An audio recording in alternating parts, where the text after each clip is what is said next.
आप सभी को नमस्कार। जे के डी क्लासेस में आप सभी का स्वागत है। फिर से मैं जितेंद्र मीना आप सभी का स्वागत करता हूँ। और एनसीईआरटी की इस सीरीज में आज हम कक्षा 6 के 7वें अध्याय के बारे में पढ़ेंगे, जिसका नाम है शरीर में गति या मानव शरीर की गतियाँ। जितने भी गतियाँ होती हैं उनके बारे में हम चर्चा करेंगे आज इस चैप्टर में। तो आइए शुरू करते हैं। सबसे पहले पढ़ते हैं मानव शरीर। मानव शरीर एवं इसकी गतियाँ क्या होती है, human body and it's movement.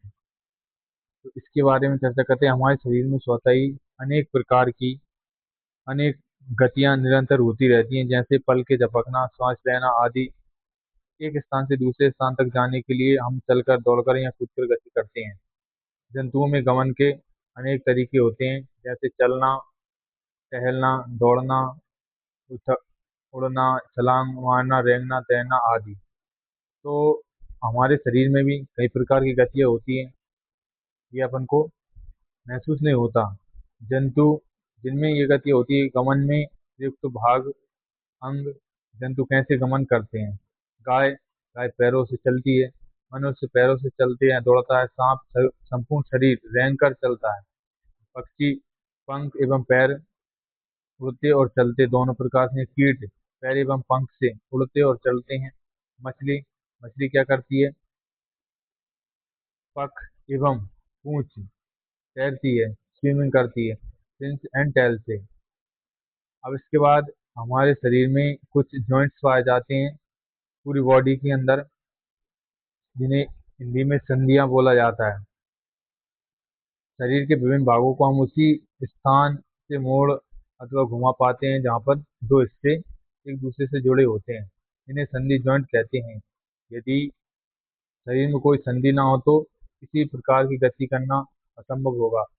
अगर अपने शरीर में संधियां ना हो तो अपना शरीर ना तो चलने फिरने लायक होगा।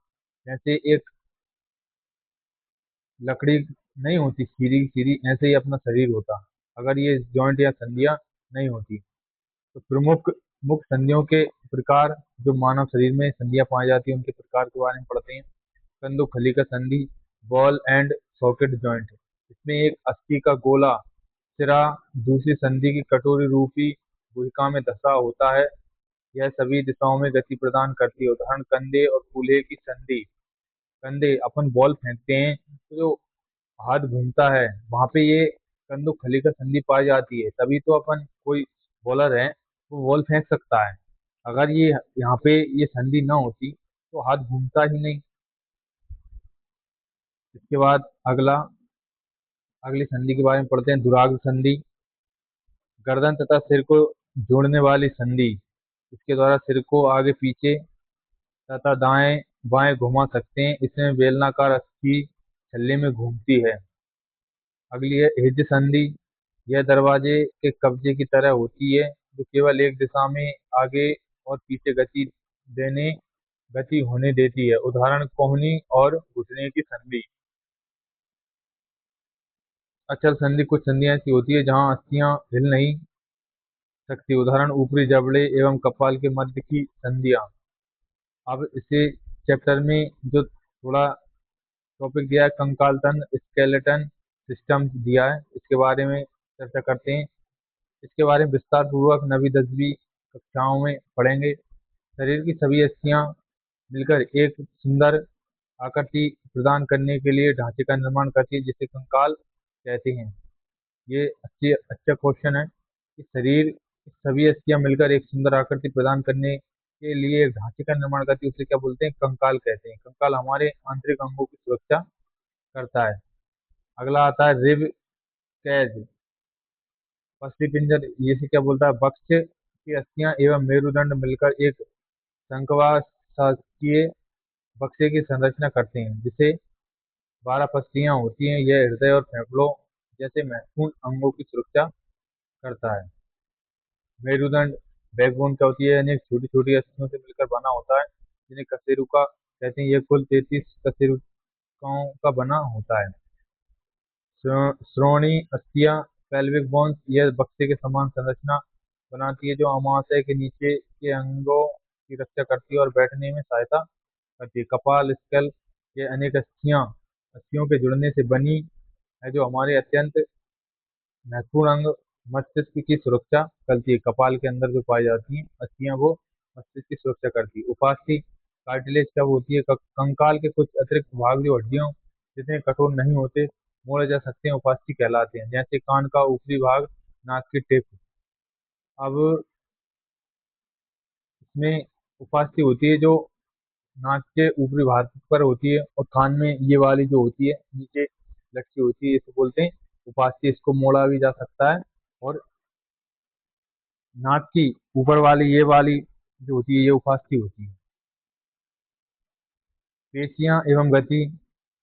अस्थियों को गति प्रदान करने के लिए पेशियों की आवश्यकता होती है। जब कोई पेशी संकुचित लंबाई में कम और मोटी होती है, तो वह अस्थि को खींचती है। किसी अस्थि को गति देने के लिए दो पेशियों को संयुक्त रूप से युग्म में कार्य करना होता है।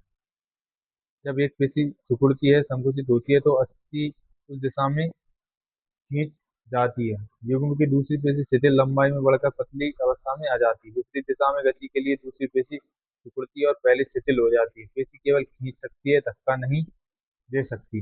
विभिन्न जंतुओं की चाल क्या होती है? केंचुआ कैसे चलता है? अर्थवर्म। इसमें अस्थियां नहीं होती, केवल पेशियां और शरीर की सतह पर छोटे छोटे सूख होते हैं, जो मिट्टी में पकड़ बनाते हैं। शरीर के कृमिक प्रसरण में संकुचन से यह आगे बढ़ता है। घोंघा कैसे चलता है? स्नेल। इसकी पीठ पर महाकंकाल के रूप में कठोर कवच होता है, जो गति में सहायता नहीं करता। यह दृढ़ पेशीय पाद की लहरदार गति से चलता है। तिलचट्टा। इससे कठोर महाकंकाल होता है। इसमें तीन जोड़ी पैर चलने के लिए और दो जोड़ी पंख उड़ने के लिए होते हैं। पक्षी। इनका शरीर उड़ने के लिए अनुकूलित होता है, और इनकी अस्थियों में वायु प्रकोष्ठ हल्की मजबूत अस्थियां अग्रपाद रूपांतरित होकर पंख बनाते हैं, और वक्षीय पेशियां उड़ने में सहायता करती है। मछली। इनका शरीर धारा रेखीय होता है। तैरते समय शरीर का अग्रभाग एक और मुड़ता है, और पूंछ विपरीत दिशा में जाकर झटका देती है, जिससे मछली आगे बढ़ती है। अन्य पंख संतुलन की दिशा और दिशा निर्धारण में मदद करते हैं। सांप कैसे चलता है? इनका मेरुदंड लंबा, पेशियां असंख्य होती है। सांप शरीर को अनेक वलय में मोड़कर प्रत्येक वलय से आगे की ओर धक्का देते हुए बहुत तेजी से आगे फिसलता है। यह सरल रेखा में नहीं चलता। महत्वपूर्ण निष्कर्ष। योग प्राचीन भारतीय परंपरा का उपहार। 21 जून अंतर्राष्ट्रीय योग दिवस। योग करने से मेरुदंड सीधा रहता है, अस्थियां मजबूत होती हैं, ऑस्टियोपोरोसिस से बचाव, और मांसपेशियां सक्रिय होती है। योग से क्या होता है? जो मेरुदंड होती है अपनी रीढ़ की हड्डी को क्या देती है? सीधी। इससे अस्थियां कैसी होती है? मजबूत होती है। ये बात याद रखना। योग दिवस कब मनाया जाता है? 21 जून को अंतर्राष्ट्रीय योग दिवस। तो आज के लिए इतना ही। धन्यवाद। अगर वीडियो अच्छा लगा तो लाइक शेयर कमेंट करें, और चैनल को सब्सक्राइब अवश्य करें। जय हिंद, जय भारत।